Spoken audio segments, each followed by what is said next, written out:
Happy Wednesday, everyone. I'm so glad you could come to join me today, here on Cozy Horror, with me, Dr. Plague. Let's get you some great stories to really help you get over the hump in the middle of this week. Today's topic of discussion is strange folk tales. So let's get 5 great tales that really tell a story about it. Coming up first, we have a folk tale from a small community, a local legend about a man who may have created something a little bit strange in his hope of getting rich. Let's hear a story about the honey lies of Jameson Marsh.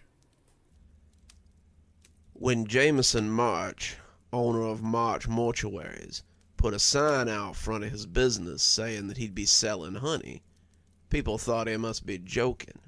What kind of mortician would sell honey? Would he sell it next to the caskets in his showroom? Would he offer it graveside at cemeteries? No one knew, but there was much speculation about that little sign. Those who asked Jameson were in for quite a treat. Jameson told them that he would be selling his honey right here at the mortuary, and even gave them a sample so they might tell their friends. What they sampled was supposedly the best honey any of them had ever eaten. They went on and on about the texture and the taste and the strange exotic flavor within the honey. They said how they couldn't wait for Jameson to sell honey, and they'd be buying as much as they could on opening day. Others began to question where he was keeping his bees. They saw no beehives on his property, a 2-bedroom apartment above the mortuary.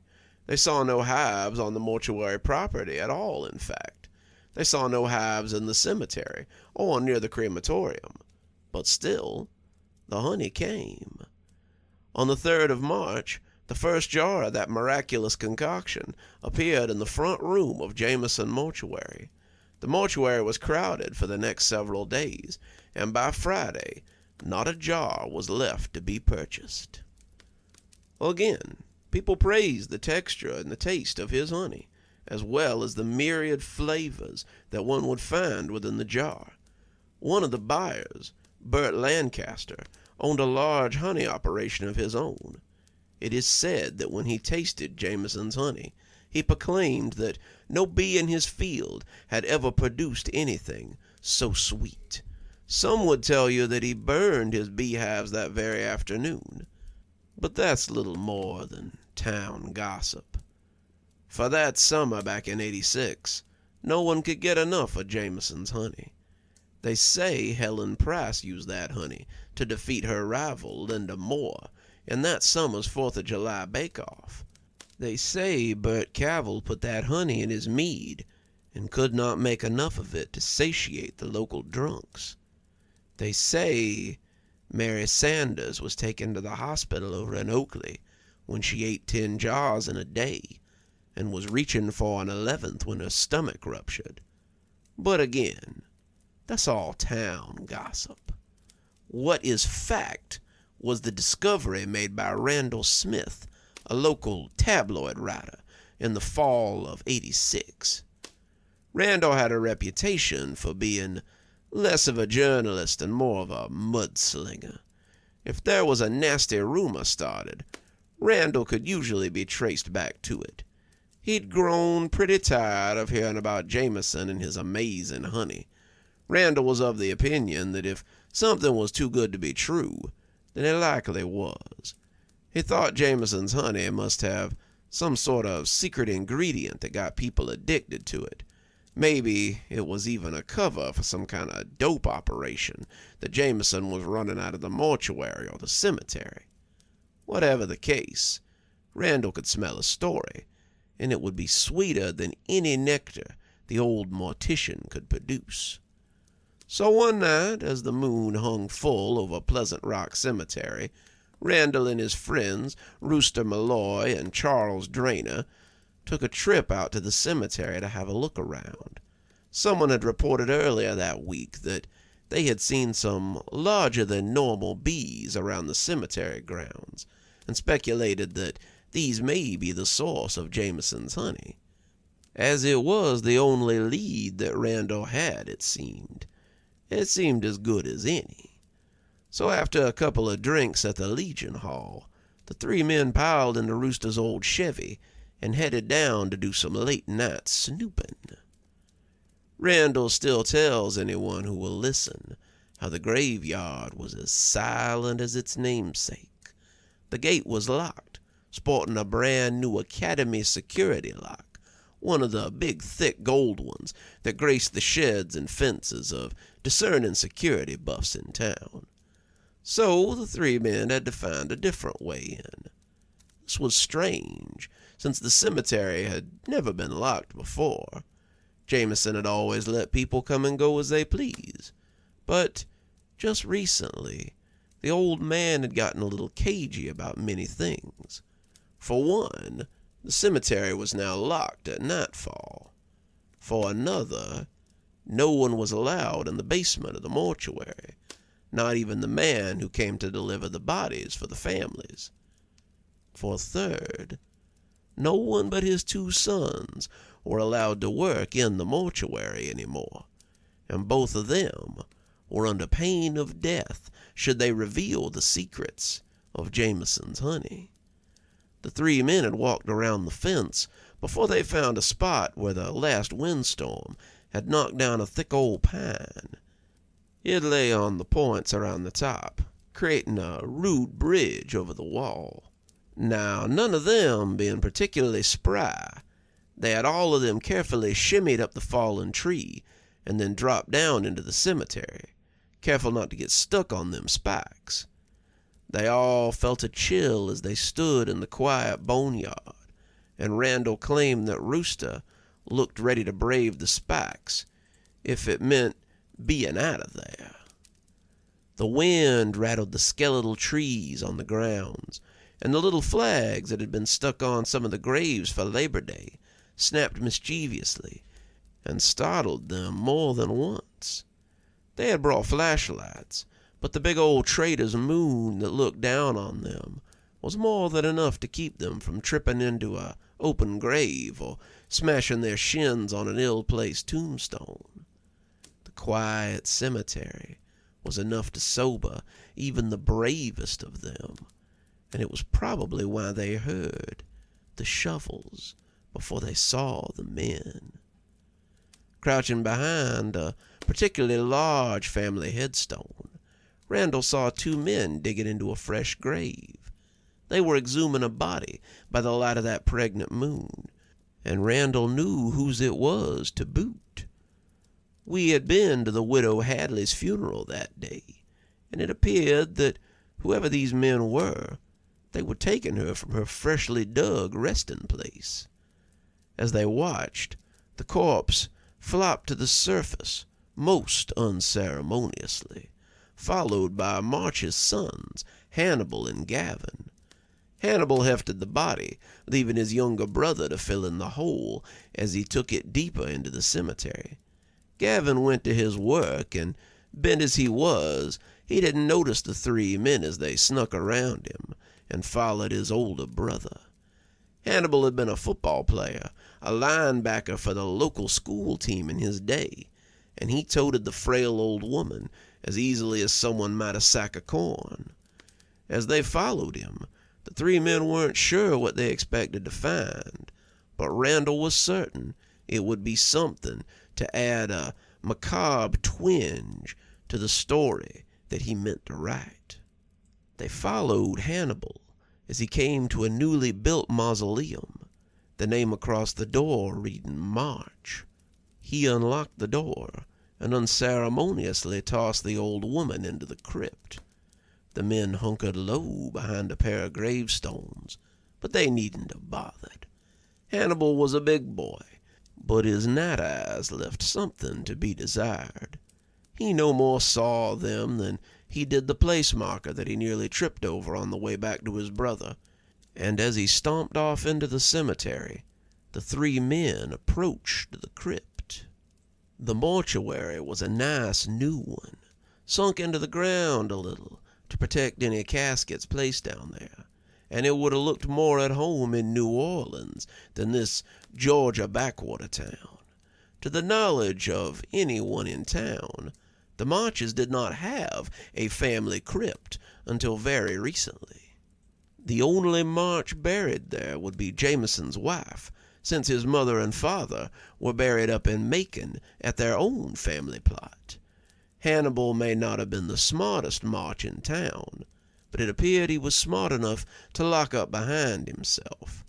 Another one of those big, thick academy locks, the kind that had been on the front gate, greeted the three men as they got to the door, and they were forced to prowl around the mausoleum to see what could be found. It was Charles who found the little vent in the mausoleum, but it was Randall who saw the horrors that lay inside. Randall and Rooster had been looking for a window, or perhaps another entrance, when Charles came hoofing it back to show them that he had found a little vent that opened into the crypt. Randall asked him to show him where it was, and the three men found the little opening, just big enough for a large child to fit inside. Charles and Rooster now were pulp wooders, and much too big to squeeze into holes. Randall, however, had made a career of squeezing into places he was not precisely wanted, opting to stick his head in to get a better look. Randall had his friends hold his legs while he shimmied into the vent.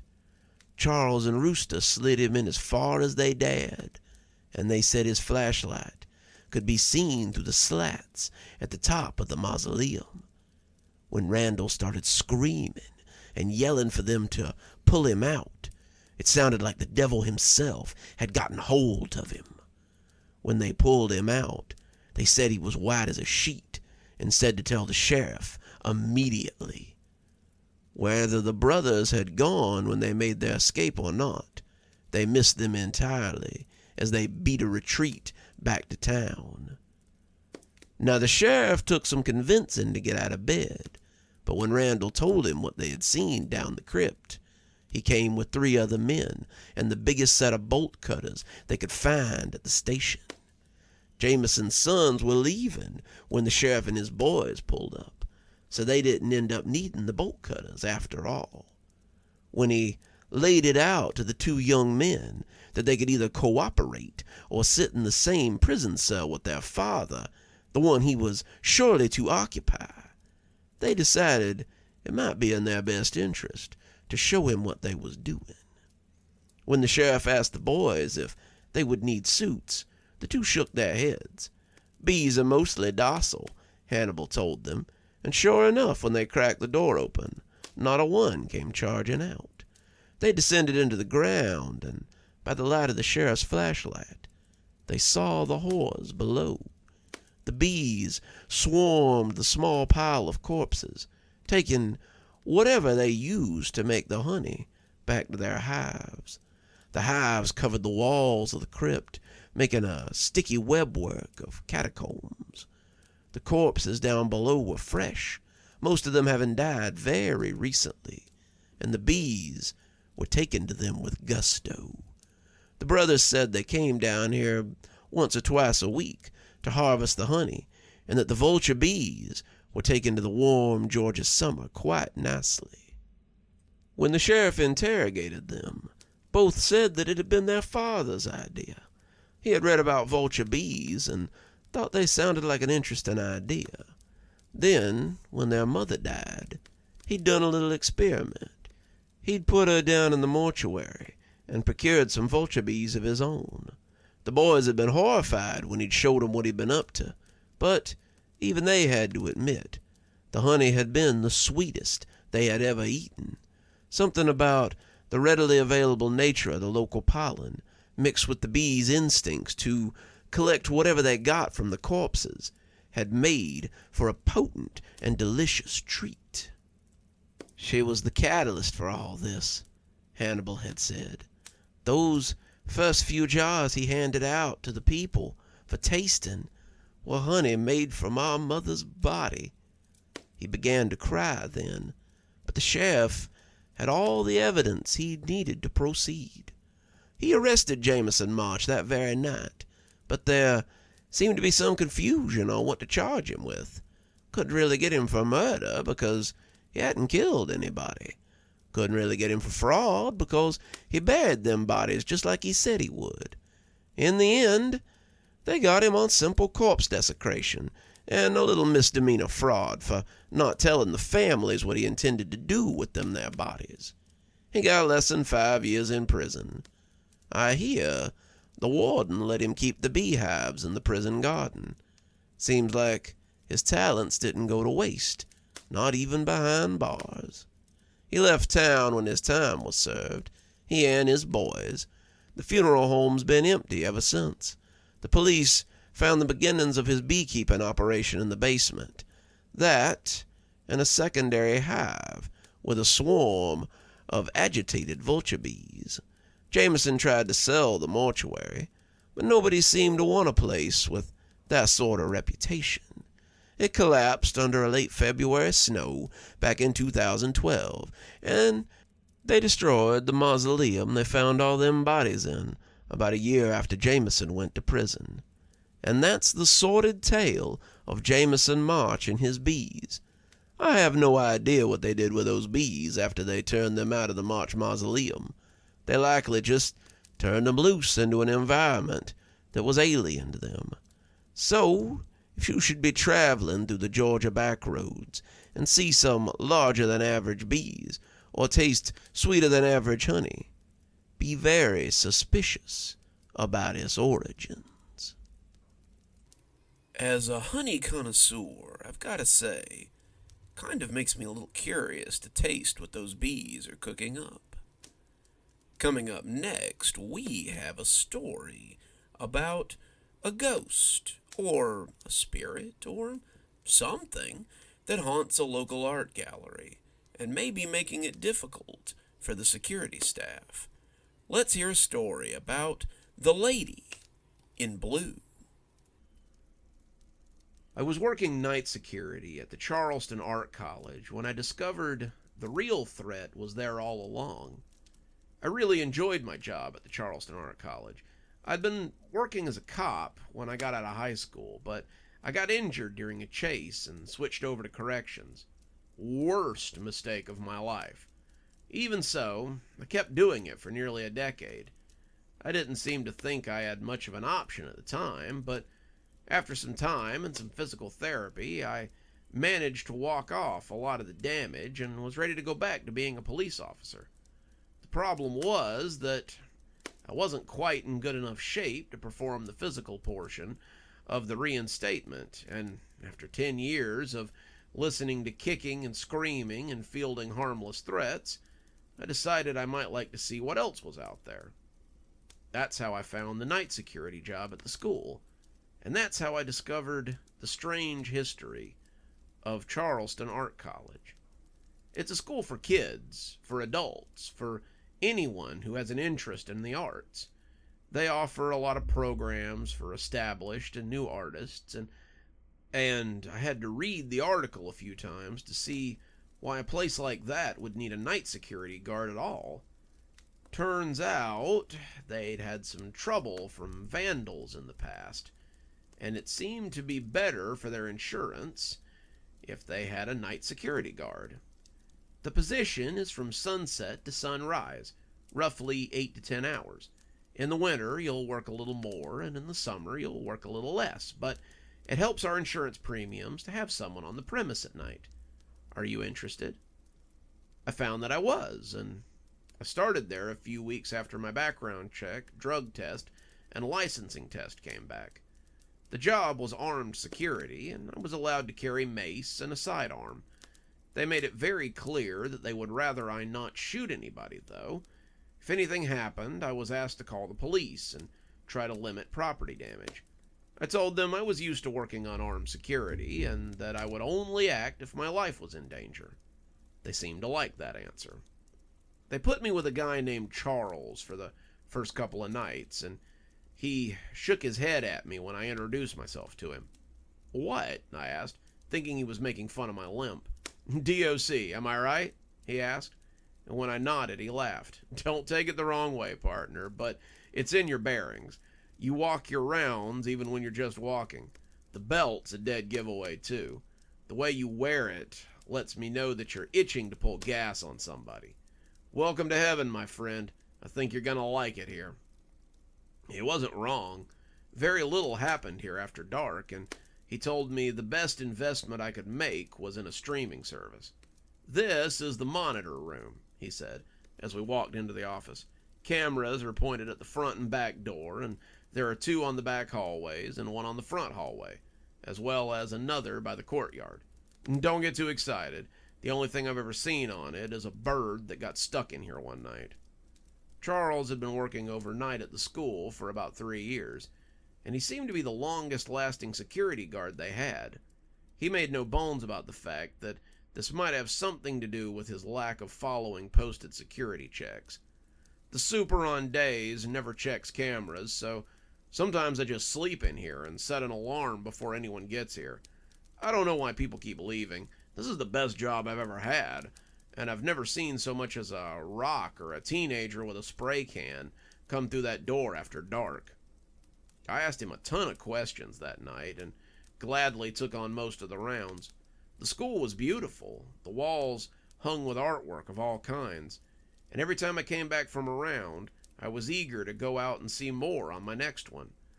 Charles, however, would usually shake his head at me and ask if I'd seen any vandals. No boogans or ghosties either, I trust, he asked with a smirk and an eye roll. I asked him if that was something I was supposed to be looking out for, and he looked surprised. I guess they stopped telling people about it. It's just something some of the night guards talk about. They say there's a lady who walks around sometimes at night. Like a ghost or like a vagrant? I asked. Charles shrugged. Who knows? A couple of them have quit over it, though. They just never come back for some reason. It's weird. I've never seen much around here, so I guess it's just some people's baggage. That was how we spent the first couple of nights. I would do most of the rounds.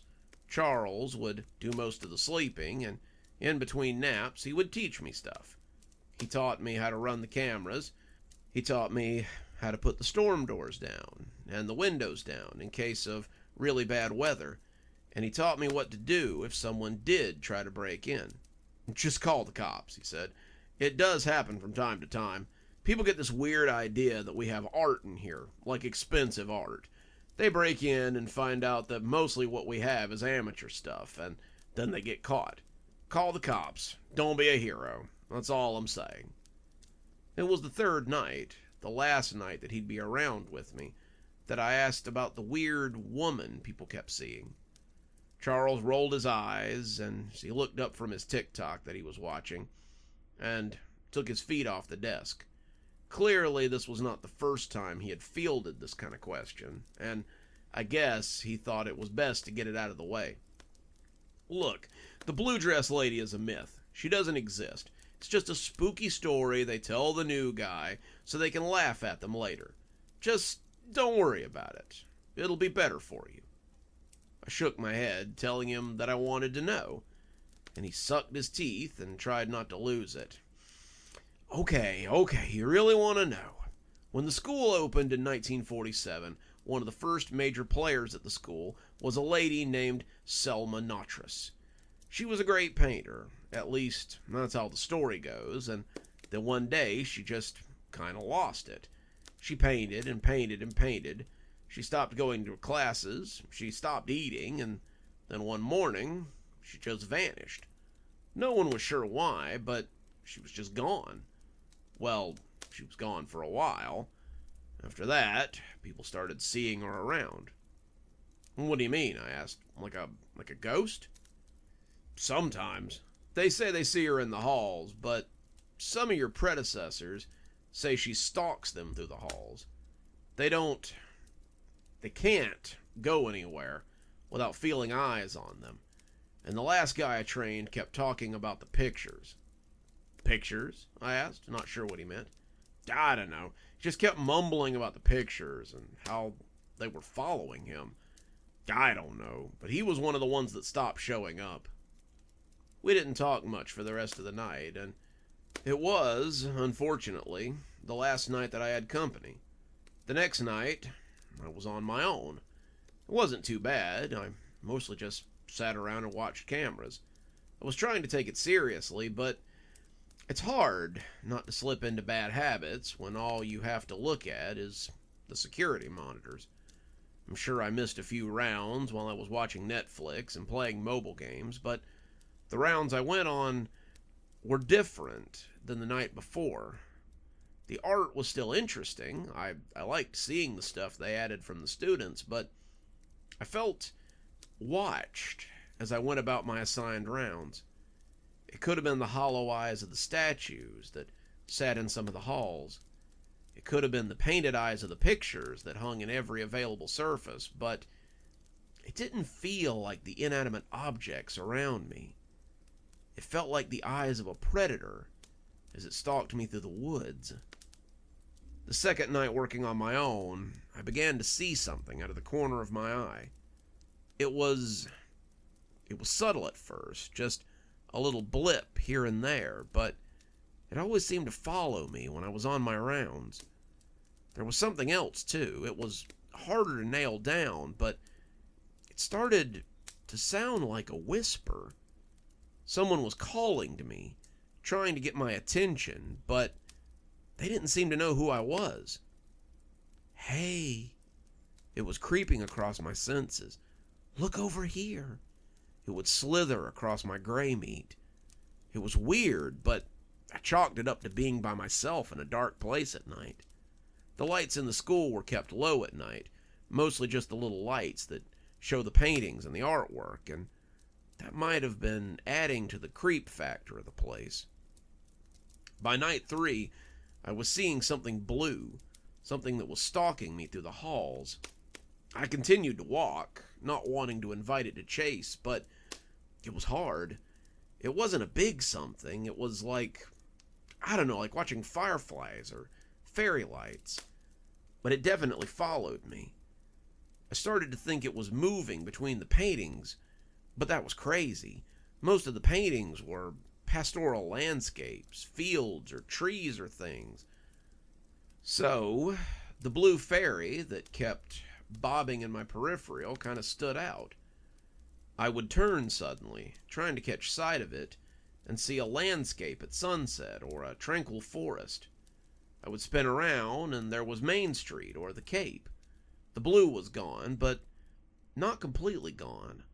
The longer it went on, the more I began to notice the blue thing hiding in the paintings. The blue blur, hiding behind an oak tree. The blue smudge, sitting way back in the meadow. The blue speck, peeking from the windows of the apartment over the Mercantile. Each time I turned, I heard someone trying to get my attention, and sometimes I could hear laughter, too.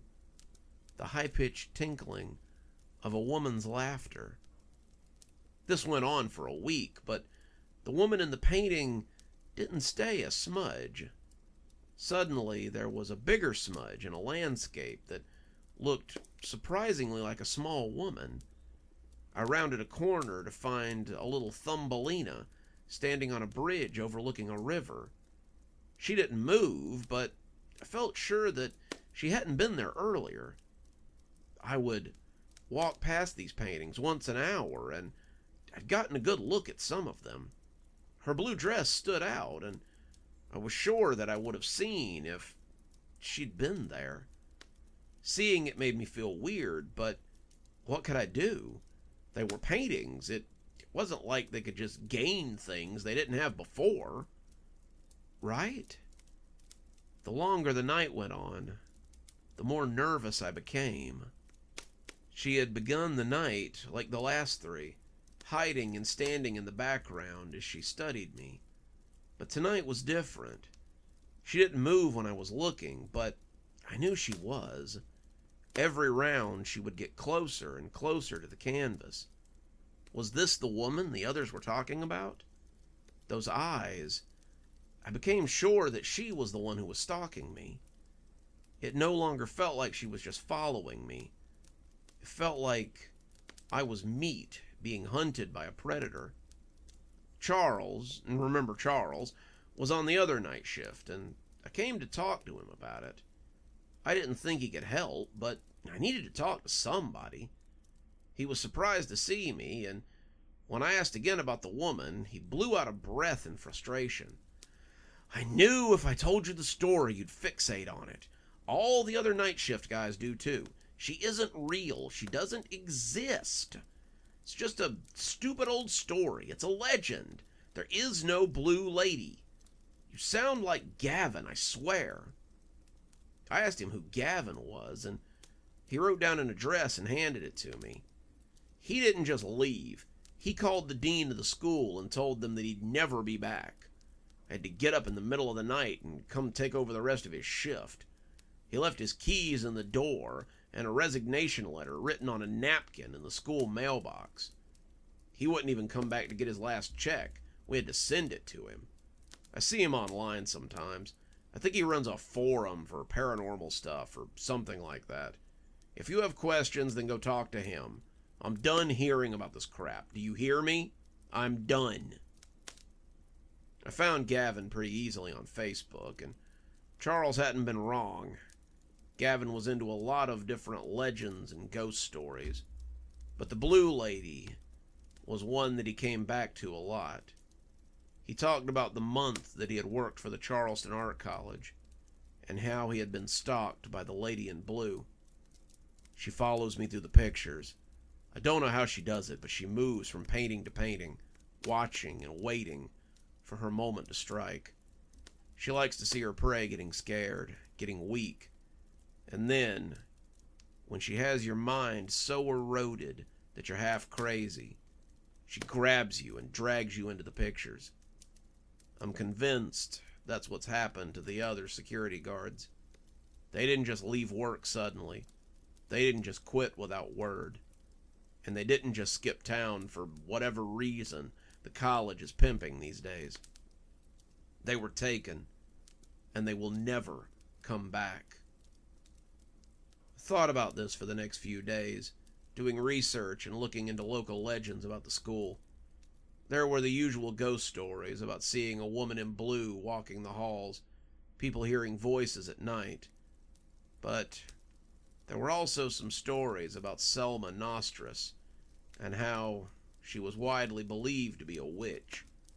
She had been a colorful character around town, and people often talked about how her former lovers wound up dead, or the subject of unfortunate accidents. She was 65 when she went missing, working late at the art college one night, and the legend about the Lady in Blue had begun not long after that. I was still thinking about it when I went back to work on Friday, and it would turn out to be my last night at the college. I went out to walk my first round, and I saw her right away. I'd gotten used to looking for her, and she was there in the background of the pictures hung in the viewing hall. There was a blue splotch in the background of a fall landscape, a deep blue something on a bridge and a picture of Raymond Park, and a blonde woman in blue sitting on the front porch of the Mercantile. She was watching me, keeping an eye on me as I went about my rounds. But it felt different tonight.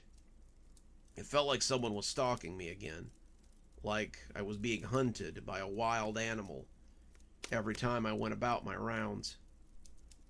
I came to dread my hourly rounds.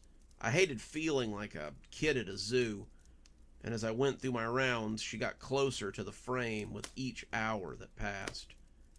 She was having a picnic on the grass of Raymond Park. She was leaning on the banister of the hotel. She was looking at me through the boughs of a tree, and those eyes, the eyes just kept boring into me. It was like a snake hypnotizing a bird, and I found myself looking away with some difficulty. Her smile was coquettish, her lips pulled into a hungry little smile, but it was after midnight when she finally made her move. I was rounding a corner, arguing with myself on whether or not I was being an idiot, when I stopped dead in my tracks.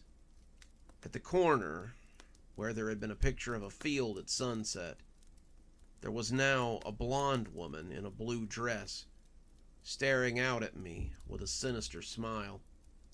I knew what had been there. I was sure of what had been there, but my mind railed against it, saying I must have been wrong.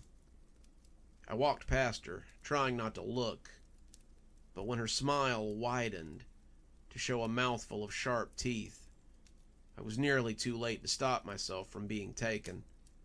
Her lacquered nails settled around my arms, and I felt the cruel claws fasten onto me.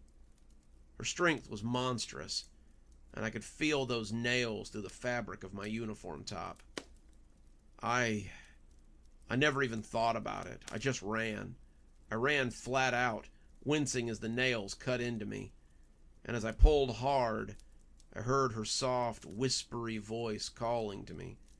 She was begging me to come back, to talk to her, but my adrenaline was running and I just wanted to get away. I pulled, and finally I felt her bony fingers give a little. I jerked hard as I felt the arms of my shirt rip. I was running through the halls, running for my office, but I could see her grinning from the frame of what had once been a landscape. She was waiting for me, only half her face visible behind the corner of the frame. And I pivoted and turned back as I tried to find a safe place to hide. I saw the bathroom, the one 2 doors down from the security office, and I ran in and closed the door behind me. There was no art in here, nothing she could use, but I kept an eye on the mural that had been drawn on the walls all around the room. I sagged against it when I didn't see a blue speck beginning to grow, and I contemplated what I should do. I did as I'd been told. I called the police. I told them I had a break-in and that I'd been grabbed and surprised. I had a gun, but what good was that going to do me? I told them I needed assistance at once, and they said they'd be right over. I stayed on the line with the operator, and when the police arrived, I opened the door slowly and went to let them in. The police were there for a while, leaving just before dawn. I told them that someone had been hiding in the gallery hallway and had grabbed me when I came around the corner. I fought them off and got to a safe place. Then I called the police, as I'd been told to do. They rolled their eyes a little, thinking it suspicious that an ex-cop, ex-CO had called the cops when they were armed, but the dean, who had arrived not long after the police, praised me for my quick thinking. I was sent home, told to take a few days off to process what had happened, but I've already drafted my resignation letter. I can't go back.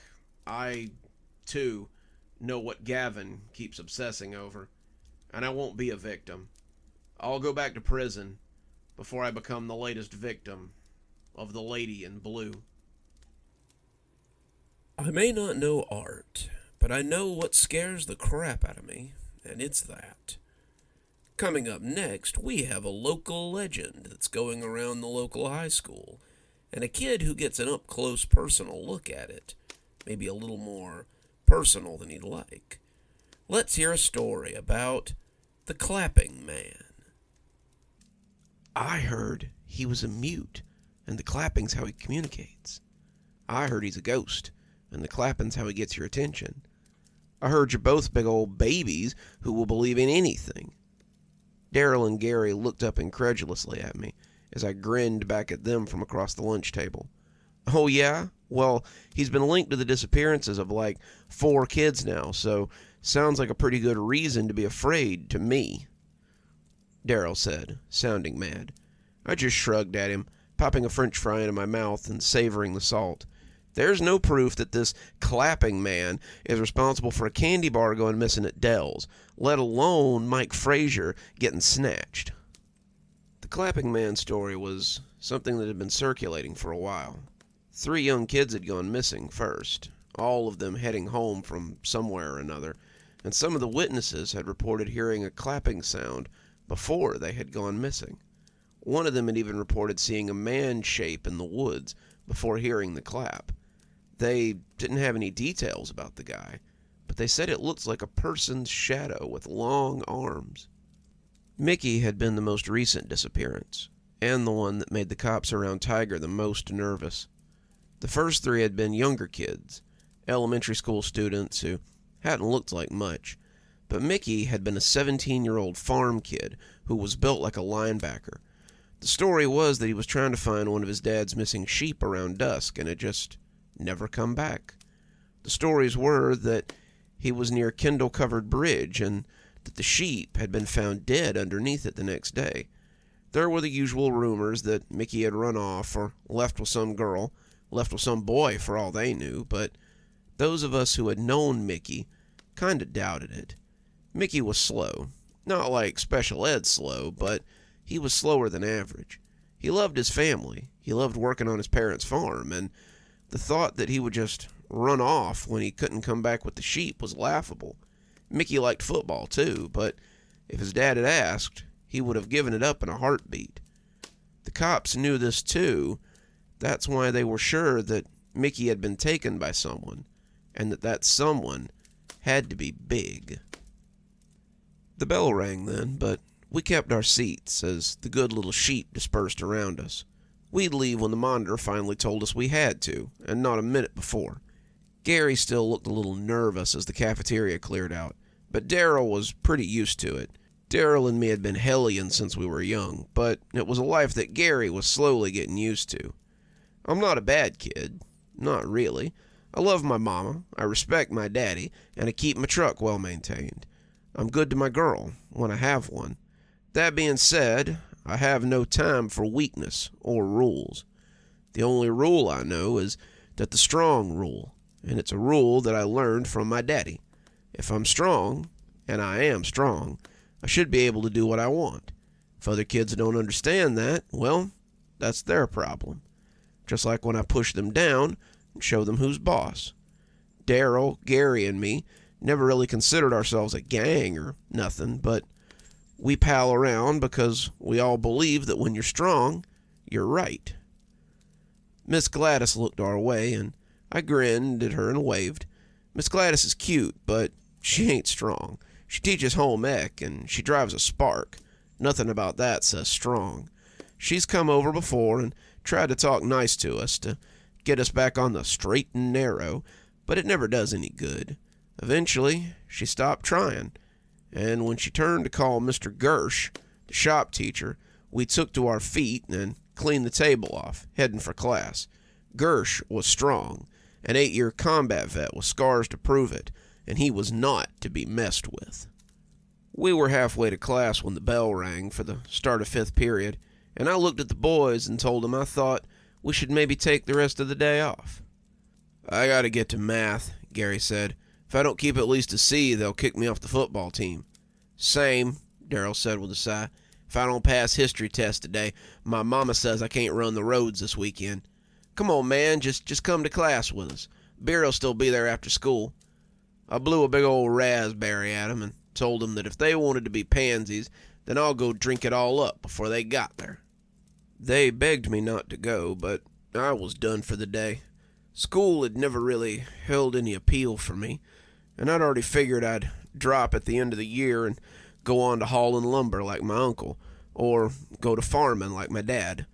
I was too dumb for the army and too lazy for college, but at least I'd figured it out a year before anybody else. Have fun in class, then, I said, waving as I walked to the parking lot to get my truck. The little Ford Ranger that Daddy had given me wasn't much, but it was fine for now. I really wanted one of those big old F-350s like my uncle had, but I'd either have to save up a bunch of money or steal one to have something that nice.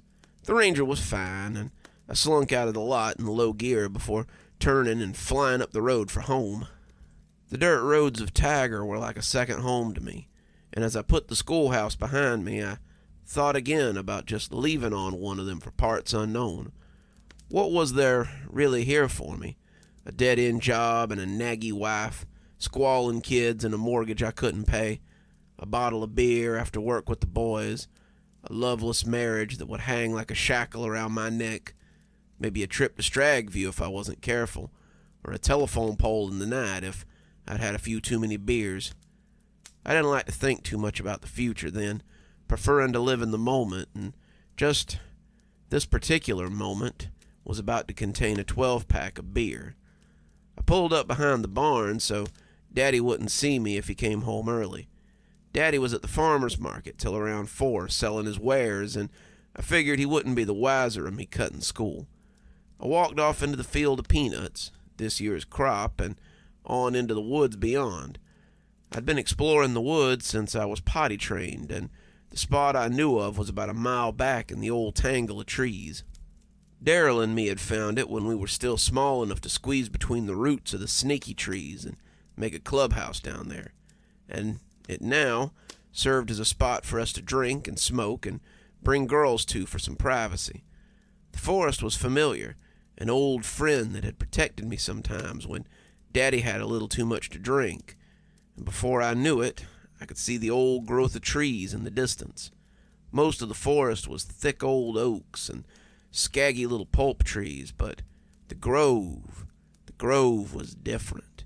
It was old, felt ancient somehow, and being there made me feel peaceful, like nothing could hurt me while I was there.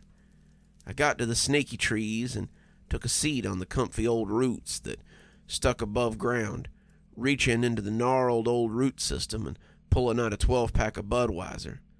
I cracked the first can and drank it quickly, smacking my lips as the crisp taste filled my stomach. This was the good life right here, but I knew it wouldn't last forever. I'd have to trade this kind of carefree time for adulthood soon enough, and the thought of saying goodbye to the snaky tree grove was a little sad. I opened a second one, drinking it slower this time, and as the wind rustled the leaves around me, I felt a yawn creeping up my throat. Daddy and me had been splitting wood before school today, and the early morning and the lukewarm beer was starting to make me groggy. As the second one disappeared and the third one popped open, I got comfy and watched the dragonflies and the little forest animals frolic in the boughs of the trees. I felt at ease, like I was floating, and when the beer can slipped out of my hand and fell into the nest of roots, I was snoring before it dumped its delicious contents on the ground. When I woke up, it was dark, and the sounds of birds and squirrels had been replaced with insects and the scamper of bats. This didn't immediately put me off. I'd been in the woods at night before. Daryl and me had camped out tons of times, and I'd even slept rough a time or two if Mama and Daddy were fighting. I pulled myself out of the tangle of roots and wobbled a little before getting my bearings. I wasn't drunk, not by a long shot, or hung over. I had taken a long nap in the woods, and now it was time to go home and face the music. The school would have called by now and told them I left early, and Daddy would be looking for me during evening chores and not finding me. These things would have culminated into him having a drink as he waited for me, so I was likely in for a bad time. I walked out of the grove, watching my step as I went, and that's when I first heard it. A loud pop sound that made me freeze in place and listen like a spooked deer.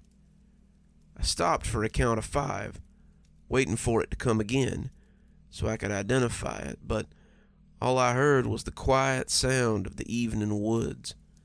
I started walking again, but after 5 more steps, I heard the loud pop again.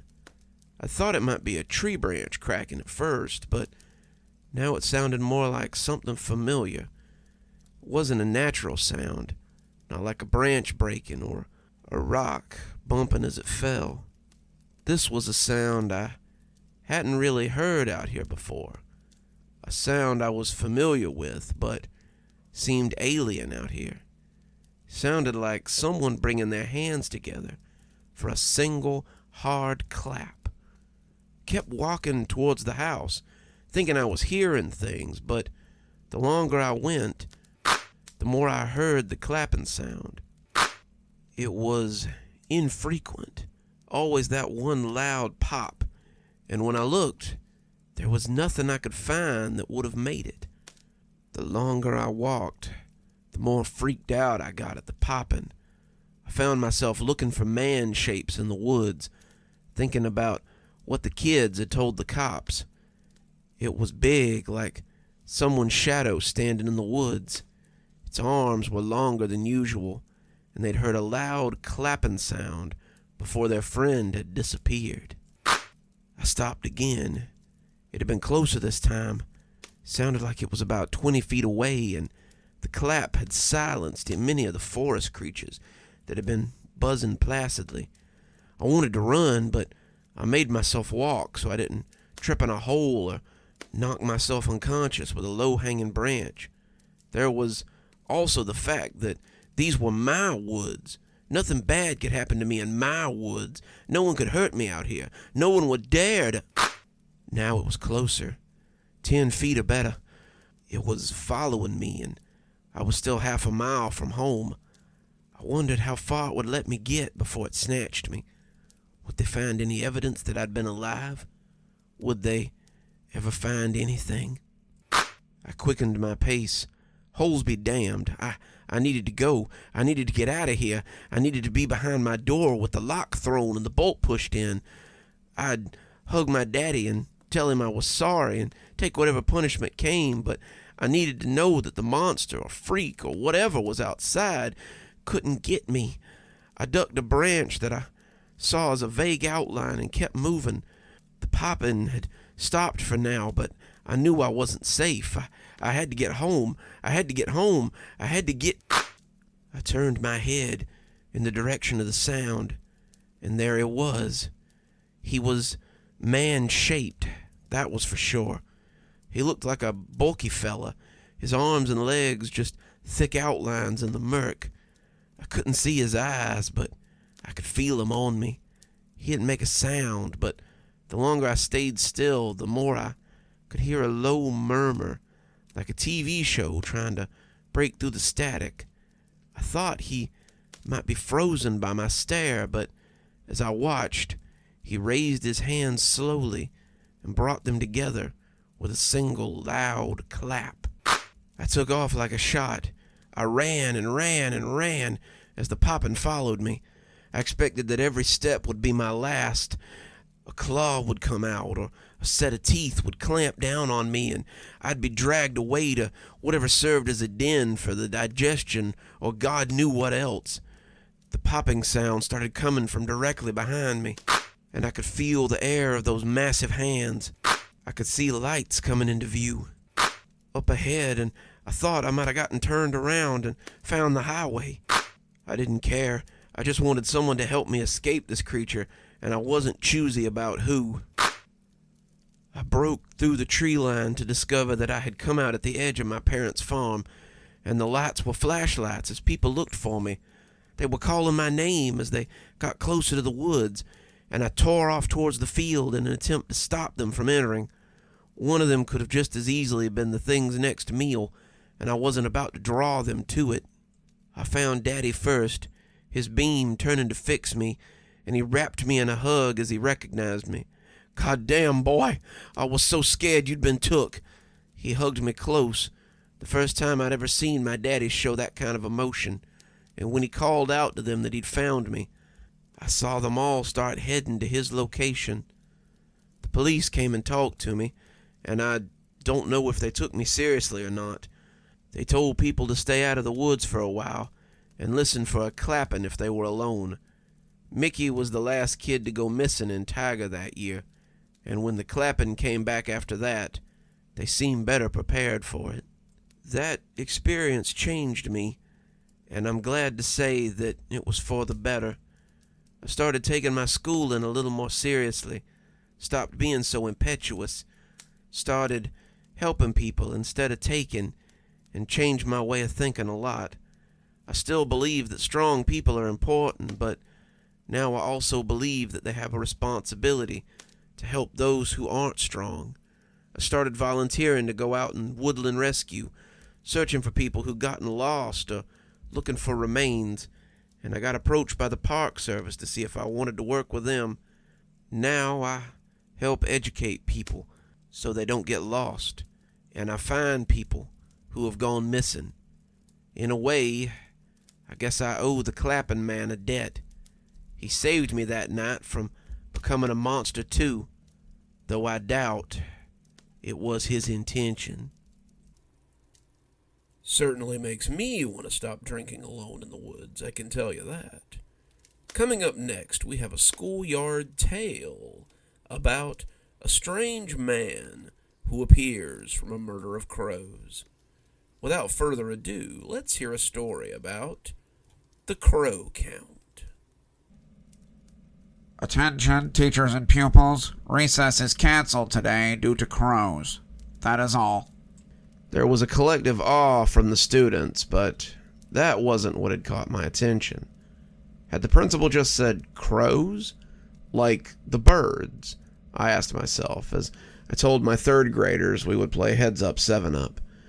As they got set up to play, I picked up the phone and called a friend of mine in the other class. Kayla had been helping me integrate into the flow of Jefferson Moore Elementary since I'd arrived here at the start of last year, and I could hear the smile on her face as she answered the phone. "Mrs. Swearington's class." "Crows?" I asked, without preamble. "Did I hear that right?" "You did. The school has a code for crows, and you should definitely follow it." I was quiet for a moment, trying to find a good response to that, until she said my name like she might have lost me. "I mean, are crows different in Ohio? 'Cause we had crows in Maine, too, but we didn't close down the playground for them." She was quiet for a moment, and I could hear the sound of a very heated argument going on over what I assumed was her own game of Heads Up 7-Up. Great minds think alike, it seems. Crows here are a little different. I can't really talk about it right now. Meet me after school for drinks and I'll fill you in. Don't worry though, crow days only usually last a couple of days." "A couple of days," I said in disbelief, but that's when someone started crying and Kayla said she had to go. She hung up and I was left with more questions than answers. Wasn't that much of an inconvenience, I suppose. My kids, despite being 8 and 9, were pretty well behaved. I had very few fights, very little beyond the usual drama that surrounded little kids, and most of them were good friends who helped each other. My own game of Heads Up 7-Up was full of more laughter than arguments. And as recess ended, we started math and worked our way towards lunch. Good kids or not, it was still going to be a long day without recess. Even the well-behaved kids get stir-crazy when they can't blow off some steam on the playground. Luckily, we had gym today, so they could get their zoomies out in the fully enclosed gym building instead. We walked across the school, me leading the line as we headed for the gymnasium, and I couldn't help but glance at the playground as we walked past. Even as an adult, I thought the new playground looked pretty cool. They had replaced all the old metal equipment with colorful plastic, and it made me wish that I could take my tie and my sensible shoes off and just go play with them for a while. There were 5 huge colorful structures, teeter-totters, slides, and plenty of foursquare courts, some of those spring animals, a big sandbox and a basketball court, and a lot of shady places to sit and visit with your friends. It was an amazingly inviting place, but today it looked like something out of a Stephen King novel. The crows had taken over every inch of the playground, and they lay thick upon the land. They watched us as we passed, looking affronted to see people so close. I understood now. It was a little intimidating to see so many crows assembled. They called a group of crows a murder, and the name made sense now. They looked capable of anything as they sat there glaring at us. They looked capable of hurting even me in such numbers, and I turned my back on them with a real effort. They were still there when the bell rang to release the students for the day, and I noticed that no one went anywhere near the playground as they headed for home or the bus. Kayla shot me a text as I walked to my car and let me know that she'd have to go home with stomach problems, but that she would meet me very soon to let me know the story behind the crows. Just don't do anything dumb in the meantime. I don't want you getting in over your head." I rolled my eyes at her text, but decided I would toe the line until I had more information.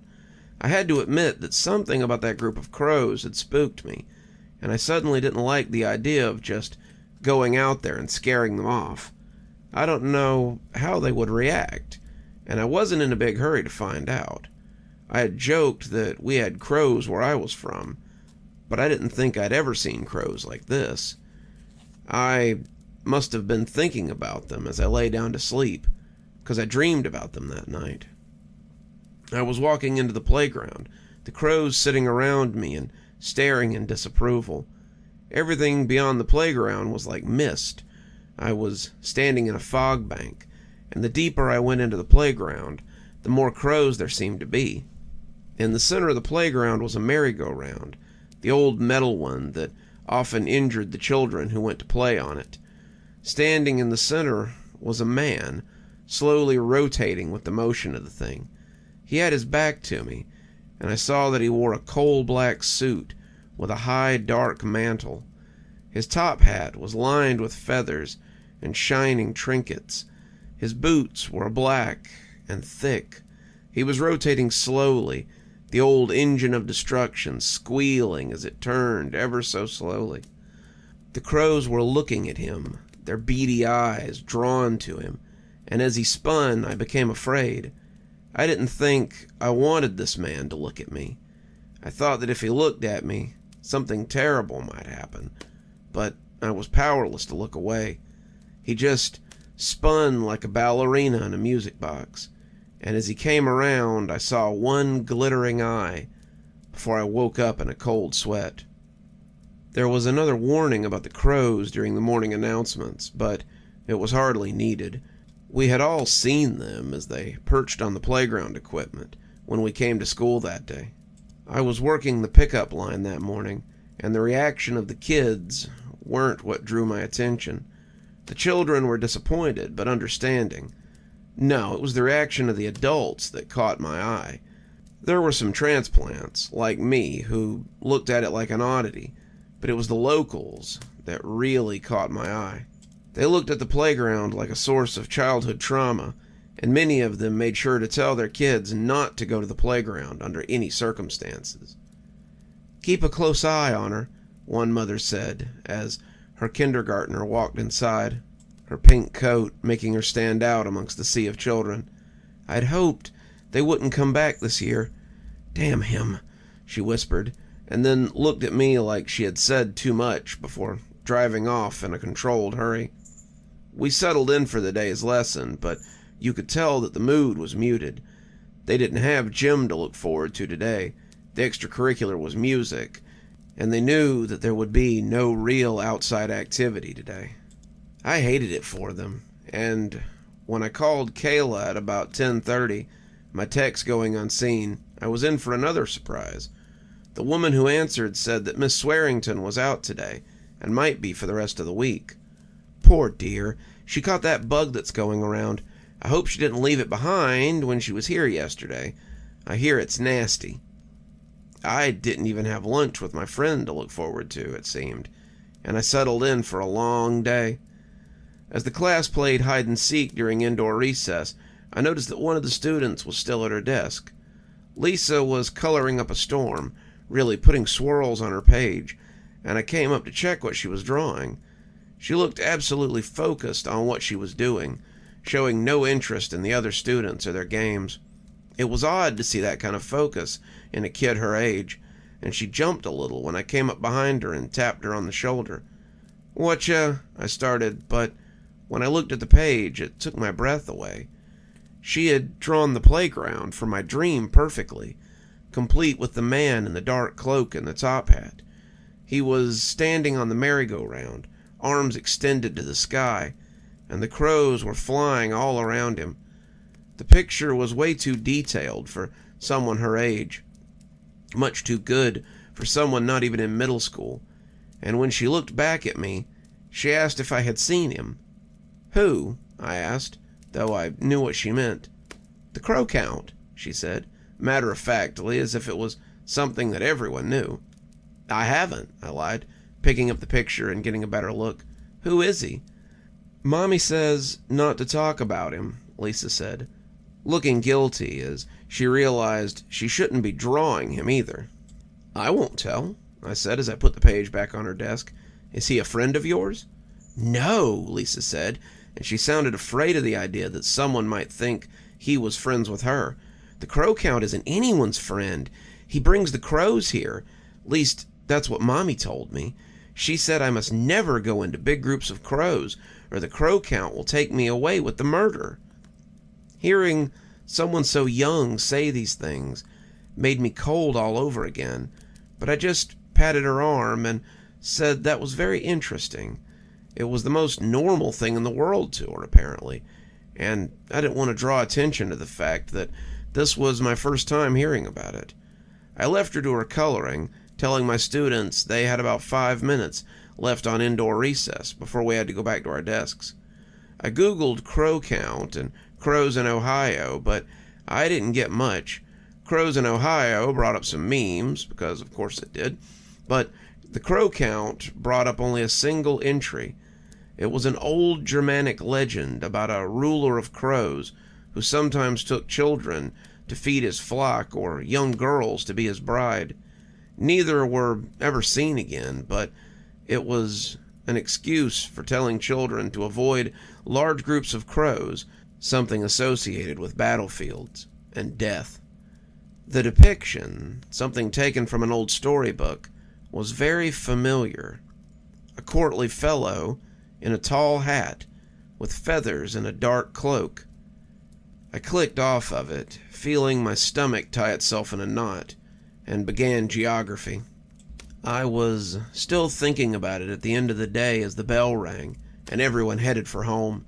The playground was still full of crows, and it was hard not to imagine that I could see someone on the playground amongst them. Could that be the hatted gentleman? The crow count? I didn't dare look too long, but I was beginning to get a little tired of this. 2 days with no outdoor recess was beginning to take a toll on the students. I didn't know what we'd do if this went on much longer, but it appeared we'd never find out. After a night spent dreaming about crows and the man in the tall hat, I arrived at school to find a group of adults standing around the outskirts of the playground. The crows were giving them an unhappy look, looking like bouncers preparing to kick them out, and I approached the group to see what was going on. The teachers looked at me guiltily, not seeming to be sure what to say, until Mr. Simonson, the 5th grade English teacher, stepped up and said that one of his students had gone in there. Samantha Parks was walking across the track, heading for her first class, when she stopped and looked at the playground. It was like something had entranced her, and she walked slowly away from the track and headed into the playground. "Has anyone gone in after her?" I asked, afraid the birds might hurt her. The others shook their heads, and I felt a rage building in me as I dropped my bag and walked towards the playground. Crows or no crows, I was not going to let a student get injured without trying to help them. Mr. Simonson caught my arm as I tried to go in. He won't like it if you disturb him," he whispered, looking ashamed that he had said it. "Who?" I asked, squaring my shoulders and looking at him darkly. "The crow count?" He looked surprised that I knew the name, but when he let me go, I walked straight onto the playground and away from the pack of cowards. The crows watched me, hostility in their beady eyes, but they made no move to attack me as I walked amongst them. It was exactly like my dream.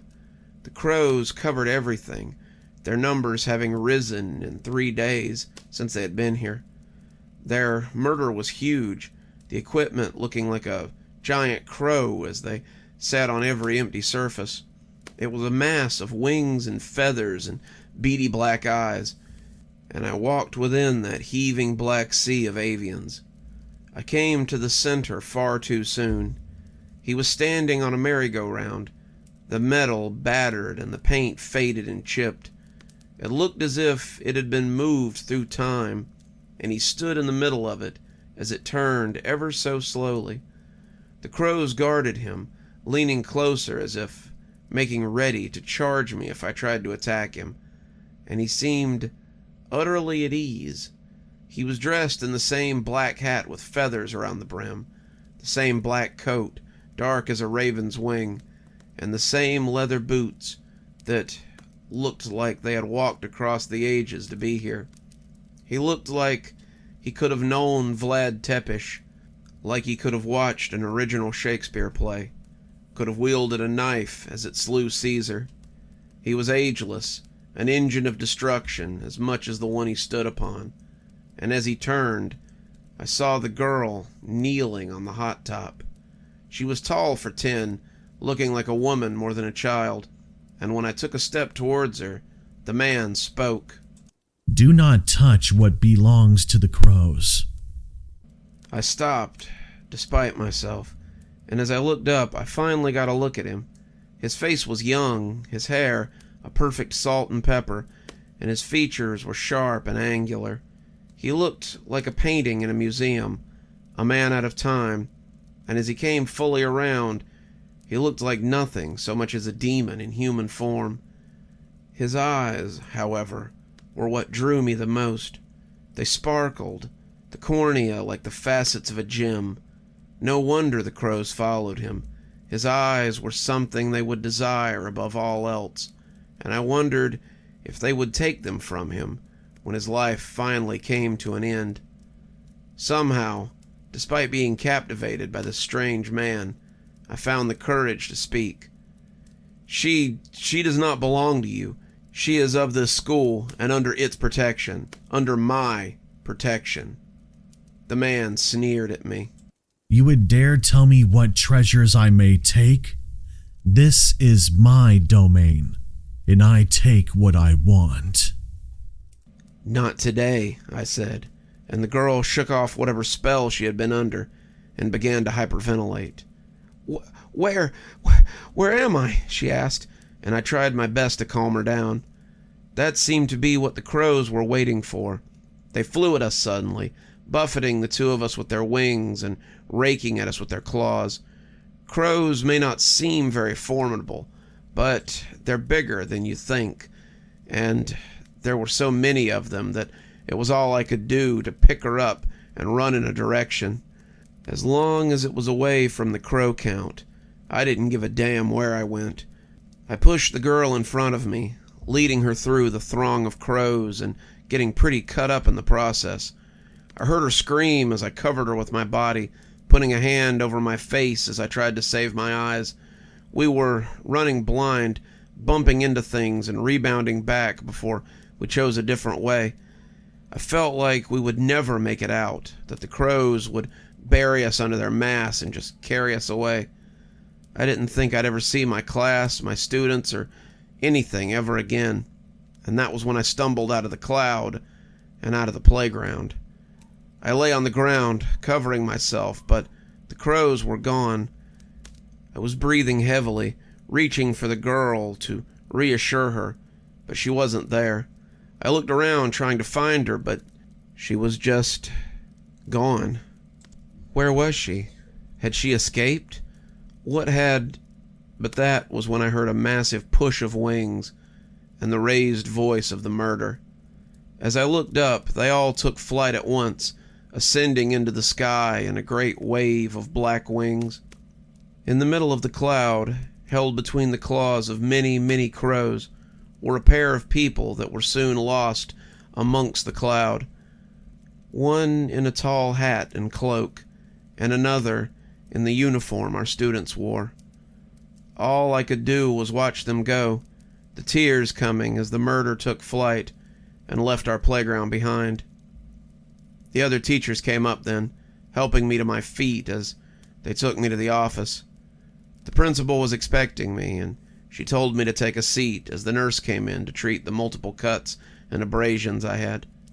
"I'm sorry you had to learn about this way. It's why we don't often hire outsiders. They don't understand, and it gets many of them killed, or worse." I had 1,000 questions, but I was in shock, and I couldn't vocalize any of them. The crow count is part of the town's history. He's something that has always existed and always will. He comes, he takes, he leaves. In the years he does not take, we celebrate.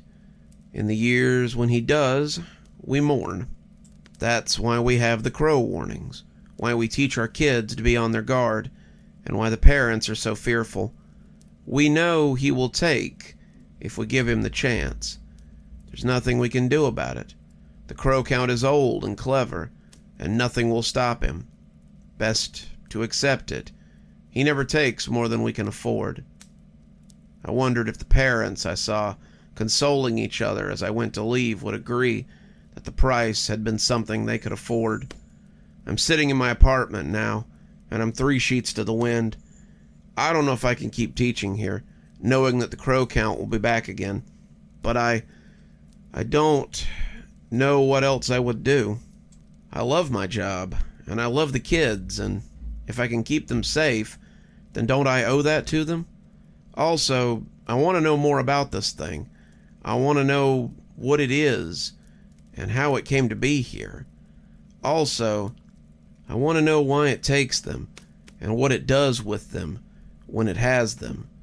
Above all else, I want to know how we can stop it from happening and stop the crows from stealing what is most precious to us. One last story for you, and I promise I've saved a fan favorite for last. It's a local legend created on the spot by a scared child. Without further ado, let's learn a little more about the Whistler. When I was a kid, I had a pretty typical suburban childhood. White picket fences, ticky-tacky suburban houses, endless concrete for my friends and I to ride our bikes on, and the only strangers we saw were the occasional drifters or travelers that wandered through our town. My dad worked at the steel mill. My mom was a homemaker. I remember afternoons off from school filled with bike rides and trips to the arcade, Boy Scout meetings, and exploring Stokes Woods that lay just off the secluded neighborhood we all lived in. Stokes Woods was where my friends and I had so many firsts. It was honestly the first bit of real freedom we had. We spent summer days exploring, making maps, and setting up camps that would be found later to our great amusement. It was our first brush with death, too, finding birds or animal carcasses on the trail. We poked at them with sticks and oohed at the bugs that crawled out. We never guessed that one day we might share their fate. I was in the woods the first time I swore, yelling, "Damn it!" as I skinned my knee when I was 8. I was in those woods the first time I saw a naked lady, the glossy pages of Terry's dad's Playboy gripped in my sweaty hand as we sat around the campfire when we were 11. It hosted my first camping trip. It was the first place I was allowed to camp alone. Well, with Terry and Reggie, but it was our first time out alone at night. It was also where we found the treehouse. The treehouse was a relic of kids gone by. It was in a big old tree set into a clearing, a fire pit dug in its shadow. It had a dumbwaiter to pull things up, and a rope ladder to climb up through a trapdoor. It was built in pieces. There was a wall inside with the signatures of kids who had added to it, complete with dates when they had completed them. When we came across it one afternoon, our 9-year-old eyes grew big with wonder. We knew we had found something special that day. Over the next few weeks, we replaced the rope ladder, cleaned out the fire pit, and replaced the dumbwaiter rope. We painted it too, finding some paint at the junkyard and painting the faded treasure in a wash of purple and brown and gold. We added a bike rack, again with the wood from the junkyard, and signed our names and dates on the wall when the project was done. The easy trip to and from the junkyard made me believe that the treehouse might have been constructed from the things they found there.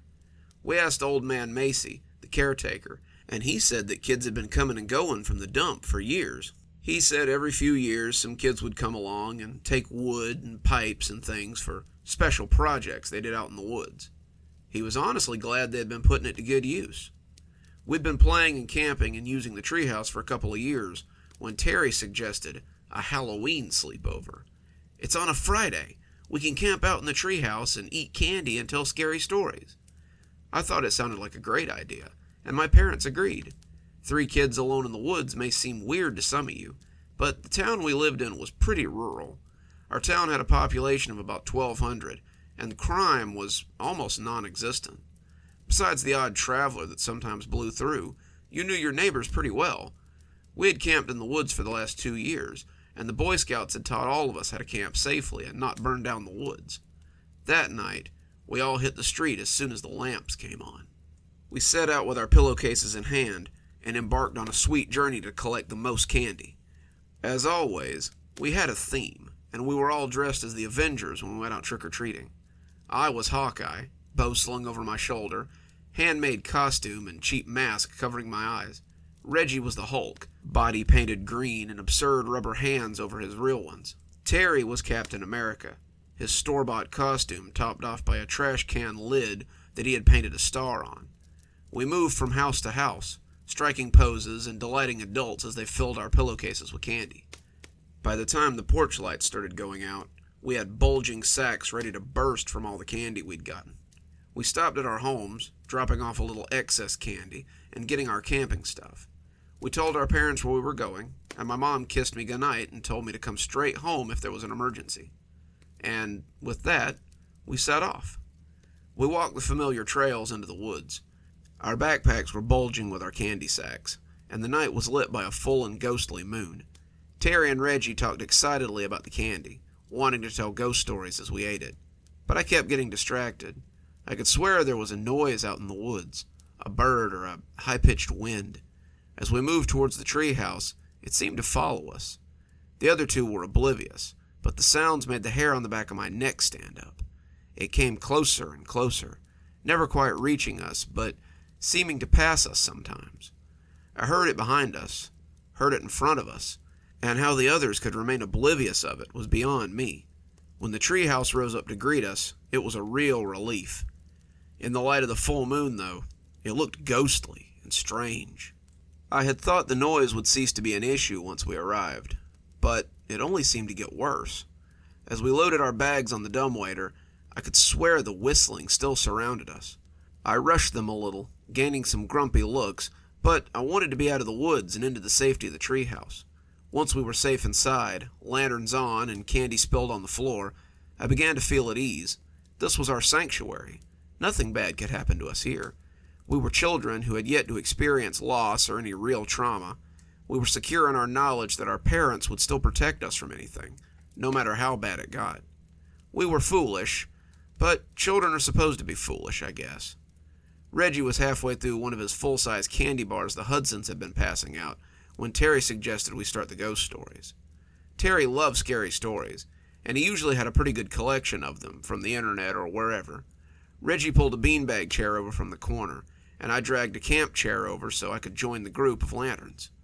Typically, we would tell our stories around the fire pit, but I think we all sensed that tonight it would be better to be inside.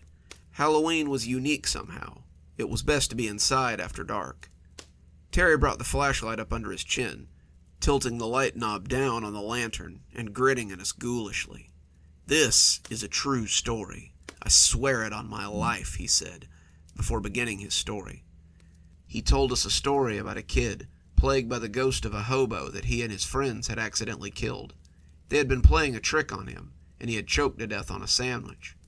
After he died, the boy kept seeing him around, in windows or on street corners, but his friends hadn't believed him. Then, while the boys were at a sleepover, the ghost struck. I found myself distracted as he told the story, though. The wind blew against our treehouse, creaking it in the branches of the old tree. But beneath the wind, there was a weird sound. That same whistling was coming from outside, a high-pitched keening that was not altogether tuneless. As I listened to it, it almost seemed to move through the surrounding trees as Terry wove his tale. Terry came to the end of his story, and the boy's friends died badly. The boy escaped the sleepover and ran for his home.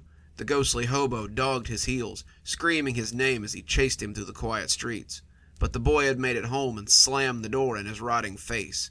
He had leaned against it, safe at last, but as the banging began, he remembered one important fact.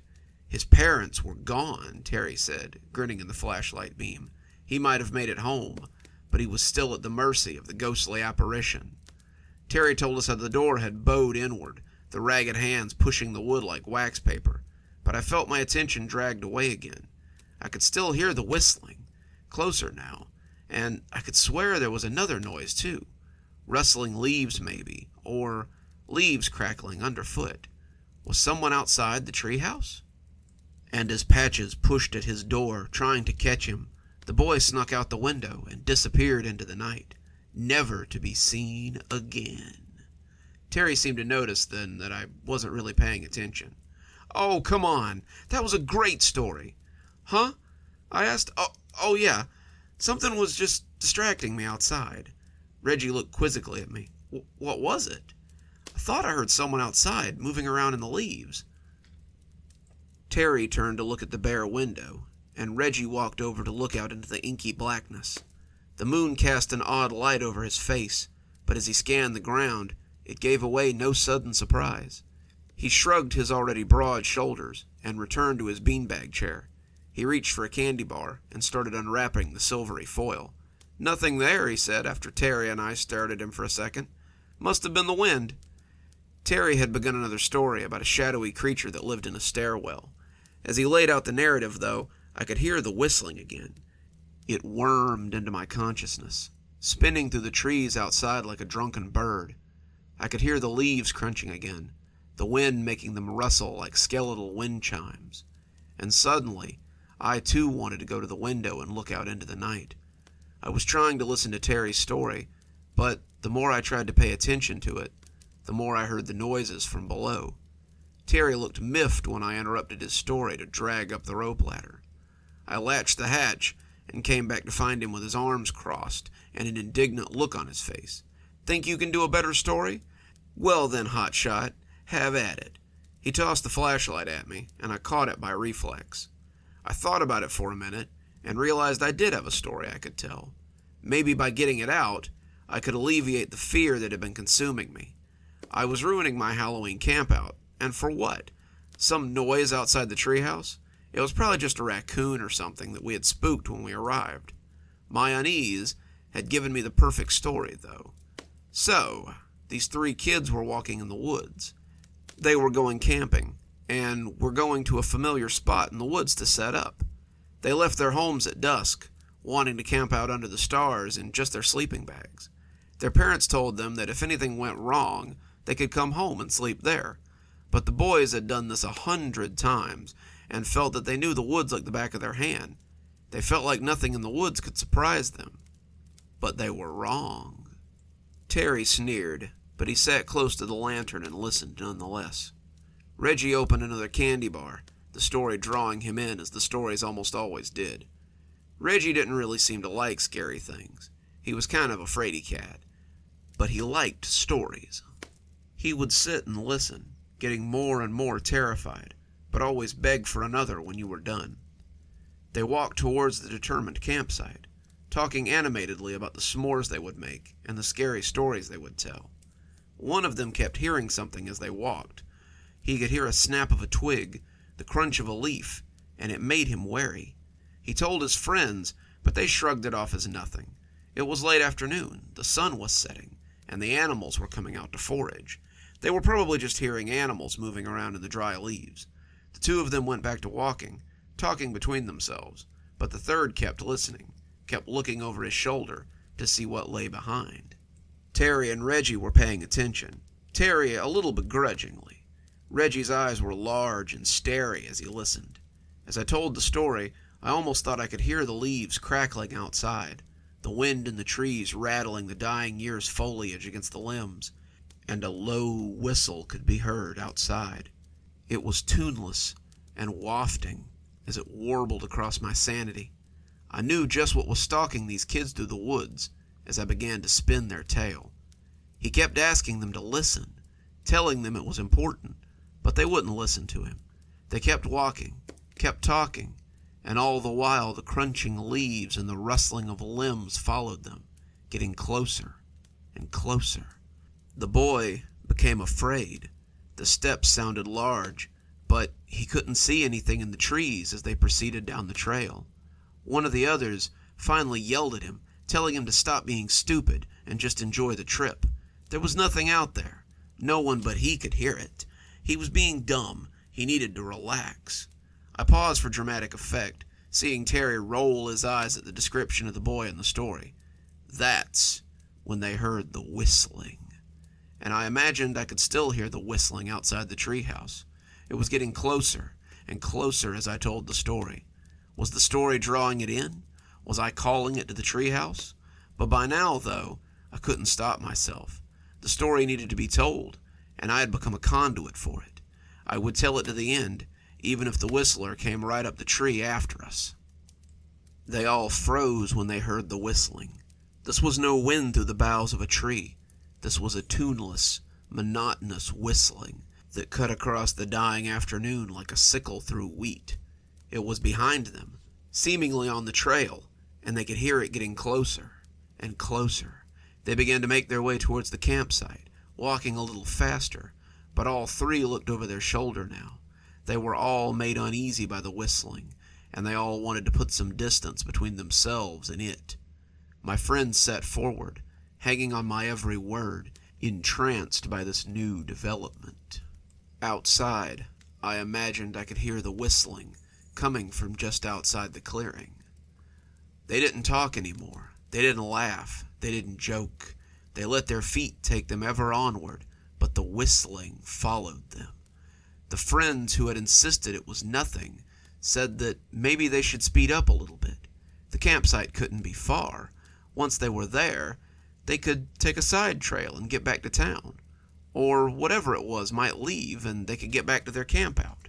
The other two agreed, but all of them knew that the campout was already canceled. None of them would sleep here tonight. Not willingly. They sped up, but the whistling followed them steadily. One of them said that they should stop and confront the whistler. He must be human. Who else could whistle? The other two shot him down, though.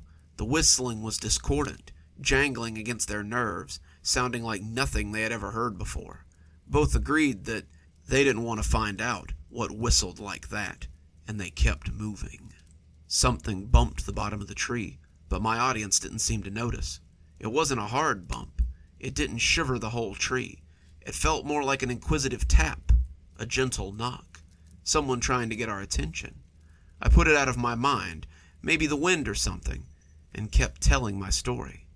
They kept moving, deeper and deeper into the woods, all the time being chased by the whistling.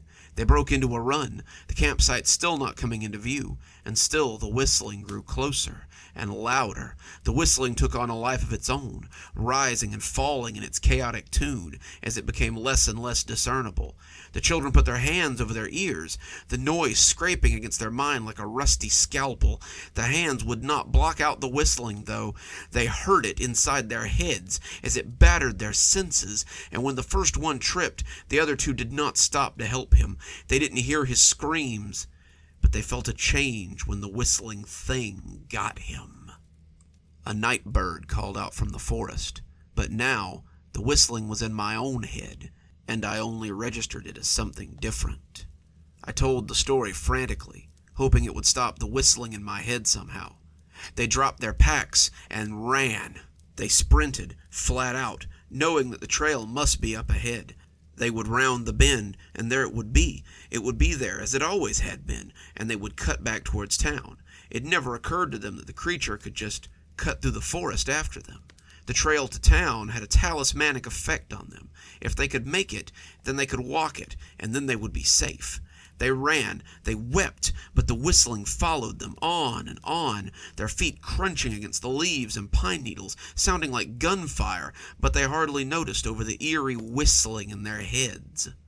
My two friends were leaning close now, the lantern making their faces look like jack-o'-lanterns as their eyes begged for the climax. And still, that whistling assaulted me, threatening to drive me mad. If they noticed it, they gave no indication. When the second boy fell, the first never noticed. He ran and ran, trying to outdistance the whistling, trying to get it out of his head, and when his friend was found, the whistling again took on a different note. The lone boy ran and ran, hoping to outdistance the crazed whistling, knowing that his fate would be the same as his friend's if it caught him. Some say he runs to this very day. Some say the whistling got him in the end. No one knows for sure. I heard the whistling abate a little. It didn't leave, but it did lighten slightly. I felt like crying as I came to the end of my story. Maybe I would be allowed to live where the boys had died. The search parties found their backpacks 2 days later, animals having worried at them to get at the food that was inside. They found the campsite bare, no fire having been lit in weeks. Of the boys, they found no sign. No trace was ever found. Not a scrap of clothes, not a footprint. They were never seen again, but the children in the area say that you can hear the whistling in the woods on quiet nights. On those nights, it's best to stay indoors. The whistling takes all who venture too close, and the whistling will haunt you for the rest of your life, however long that may be. That was when the whistling stopped. It stopped so abruptly that I wondered if it had ever been there at all. For a 10-year-old to question his mental stability was a strange feeling, but at that moment, I was just glad it had passed me by. The other two shook off their rapture, looking as though they had been hypnotized, and Terry blew out a long breath. Well, damn, that was a good story. I can't top that, and suddenly I'm feeling kind of tired. Yeah, Reggie said dreamily. Me too. I think maybe we should go to bed. I would have argued with them on most nights, but tonight I was as drained as the rest. We laid out our sleeping bags and burrowed down, dropping off quickly without the usual chatter that preceded it. I'd like to tell you that that's where the story ends. I wish I could, but that wouldn't be doing justice to the memory of my friends. I awoke in the wee hours of the morning when someone threw a pillow at me. It was not thrown playfully. The throw was hard, angry, and directed at my face. I sat up, rubbing my cheek, and became aware of the keening whistle that had returned. It was louder than ever, and it chilled me to the bone. For God's sake, stop it, Terry yelled, staring daggers at me. Your story was good. We all said so, but trying to scare us with that stupid whistling isn't funny. I heard someone crying and looked over to see Reggie in the corner with his hands against his face. The whistling was loud and discordant, just as I had described it in my story, and it appeared that I wasn't the only one that could hear it now. Terry looked madder than I had ever seen him, and Reggie was clearly terrified after the story I had spun. It's not me, I swear, I told them. Terry glanced at me for a few seconds before realizing that I was right. He had woken me up. How could I be the whistler? He moved to the window and I joined him, trying to see the source of the whistling. Most nights we would have nothing to see but the inky blackness, but under the light of the full moon, the yard was shadowy but visible. As we scanned the yard, we could see little. The fire pit below, the logs we sat at as we toasted our marshmallows and wieners, the woodpile we had tarped against the rain. I had almost decided to go check the other window, when Terry gasped like a stepped-on cat. I looked and saw a man in a long cloak step out of the tree line. He was dressed in a dark gray coat, long and flowing like a trench coat, and a tall cowboy hat, making him look almost 7 feet tall as it poked towards the sky. The toes of his pointy boots poked from beneath the coat, and I thought they looked battered and scuffed even from here. The wind seemed loath to touch him, but by the way he pulled the cloak around him, you'd have thought he was freezing. I could see a pair of eyes reflecting the moonlight as they looked up at us, and decided that he must be wearing glasses. Of him, we could see very little under the cloak, but he made us uneasy. The whistling seemed to be coming from beneath the cloak, and when it stopped, he began to speak, and I wished for the whistling again. His voice was raspy, pinched, croaksome, a dead man's pleading last words. It's so cold, boys. Might I take shelter in your treehouse for the night? I shuddered, not knowing what to say. Somehow, though, Terry found his voice. Go away. Our mother told us not to talk to strangers, and we don't know you. Please, boys, kind boys. Didn't your mother teach you hospitality? Let an old man in out of the cold, he pleaded. No, Terry said, and moved away from the window as though the man might somehow leap through it. The man didn't yell. He didn't plead. He just sat on the log beneath our tree and continued to whistle. The jagged cords wafted up into the treehouse, and I saw Terry shudder. He picked up a boot that had been part of my costume and went to the window to throw it at the man. Terry sent it sailing, but hissed when it didn't connect. He threw several other things at the whistler, but the old man never seemed to be where he was aiming. Terry cussed loudly, reaching for the lamp. I wrapped my arm around it, begging him not to. It's all the light we have, Terry. Please. He tore it out of my hand, growling as it came free. He chucked it at the old man, the heavy plastic thing not even getting close to the target.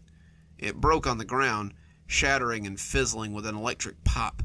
The inside of the treehouse was darker for its passing, the three of us now sitting in near darkness. The whistling went on, though. The man never seemed to run out of breath, and the shrill noise took its toll on all of us. Reggie began to rock in the corner, sobbing loudly as the man whistled and whistled below. Terry screamed at him from the window, his rage never ending, as I covered my ears and tried to keep the threads of my sanity together. It seemed to last for hours, for days, and as I sat with my eyes closed, I prayed it would end. When I heard the floorboards creak, I opened my eyes. It was Reggie standing by the window, his foot already on the ledge. Reggie? What are you doing? I breathed, half getting up. Reggie looked back at me, snot runners creeping down his face. His naked face looked tortured, tears cutting lines down his dirty cheeks, still streaked with green. He smiled gruesomely at me as he framed himself in the window, and I didn't have to ask what he intended to do. I tried to stop him. I pulled myself up from the floor to go to him, but it was already too late.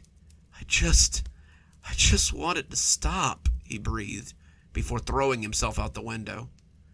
We never heard him hit the ground over the loud and terrible whistling.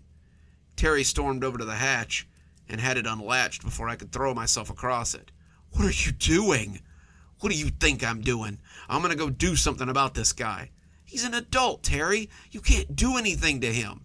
Get out of my way. I'm going out there. He's scary, Terry.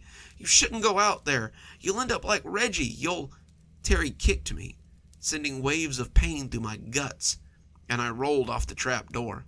I heard him throw it open and toss the ladder down, descending in a shriek of rage as he made his way towards the whistler. As scared as it had made Reggie, the whistler had made Terry a furious juggernaut. I drew myself up, my ribs hurting as I hobbled to the trap door. I looked down before closing it and gasped in horror against my throbbing chest. The man was at the bottom of the ladder. His face was still hidden by the coat, his eyes a glistening twosome amidst the swirling dark void, and I could see thick red fluid around the collar of that cloak. He was 2 rungs up the ladder, temporarily frozen by my gaze, and I slammed the hatch and threw the lock a second before he slammed into it. I crawled away from the hatch, seeing it buck wildly and hearing him scream at me to open it. He cussed and howled like an angry animal, wanting to get in, but stopped by the strong bolt that some past child had installed on the sturdy hatch. Maybe they had installed it to keep him out, I thought. My fear overtopped me at some point as I watched the door jump in its frame, and I must have passed out. When the banging woke me up, it was daylight, and I screamed loud enough to startle whoever was banging. Easy, kid. It's Sheriff Blaski. Are you okay? I dragged myself to the hatch, my ribs aching, and threw the bolt before falling back, panting. If it was the whistler, I hoped he was quick at least. My ribs would turn out to be broken, and their healing would encompass 2 of the worst months of my life. Every time I breathed in, I was reminded of the whistler and that last encounter with Terry. At that moment, though, I didn't care what happened. I just wanted it to end. Sheriff Blaski pushed the flap open, though, and I guessed I'd get to live another day. He took me to the hospital. He took me into the waiting arms of my parents, who pulled me into their warm embrace and threatened to never let me go. I'd been missing for 2 days, they told me, and when the police had seen the state of our treehouse, They feared the worst. They never found any sign of Terry or Reggie. I told them what had happened. I told them about the whistling man, about Reggie's fall, and Terry charging him from the treehouse. I told them about how I'd locked the trap door and passed out as I watched the man trying to batter his way in. They took my statement, searched those woods with officers and dogs and every able-bodied set of legs they could find in town, but they never found anything. Not a scrap of cloth, not a drop of blood. My friends were just gone. That was 8 years ago. I've seen that night in my dreams every night since. The events live on in my memories, and I often wake up screaming as the man tries to break that hatch open. In my dreams, I don't pass out. In my dreams, the hatch doesn't hold. In my dreams, I wake up as he wraps his hands around my throat and drags me towards that pitch-black maw he hides behind his coat.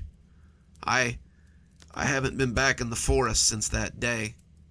I don't think I ever will. Lately, though, I've been hearing the whistling as I lay in bed at night. I look out the window, my backyard butting up to the woods, and see two small figures hovering on the outskirts. Sometimes the man in the coat is there too, but I know better than to try to tell my parents. They're gone when they get there, and I just end up looking crazy. I leave for college next week, and I've chosen one in the middle of a big city. I plan to attend it because the closest collection of more than 4 trees is 60 miles from my dorm. I'm hoping that distance will stop this apparition, but I just don't know. I can hear the whistling now, even as I write this. I can hear my dead friend's soft call as they entice me to come out to play. I can hear that whistling as it scrapes across my nerves yet again. I hear it, and I hope that I get to leave for college before it becomes too much for me to bear, before it calls me back to the treehouse once again. Good evening, everyone. It's me, Dr. Plague. Thank you so much for joining me for tonight's story. Sorry if tonight's recording isn't up to my usual standard of excellence. My allergies have been playing hell lately, but it seems I've finally achieved that gravelly, creepy narration voice I've always been going for, so I guess that's good. Let's go ahead and thank our patrons while I've still got some voice to do it with. Thanks to Leslie Lou Riddle and Janet for being our Spooky Skeleton tier contributors. Thanks to Xaronan for being our Ghostly Reader tier contributor. And thanks to Glenn Jenkins for being our Ghostwriter tier contributor. Thanks, guys. I really appreciate your contributions. If you'd like to join the show, come on down to Patreon. For just $5 a month, you too can have your name read out at the end of every TikTok and every YouTube video that I make. Patrons also get their videos a day early, so what are you waiting for? Come on down and see what all the fuss is about. And as always, thanks for stopping by. Dr. Plague, signing off. Have a wonderful evening. And just like that, our stories are over for another day. But don't worry, we'll be back again very soon with more cozy horror. Until then, this is Dr. Plague, wishing you a wonderful day and a spooky evening.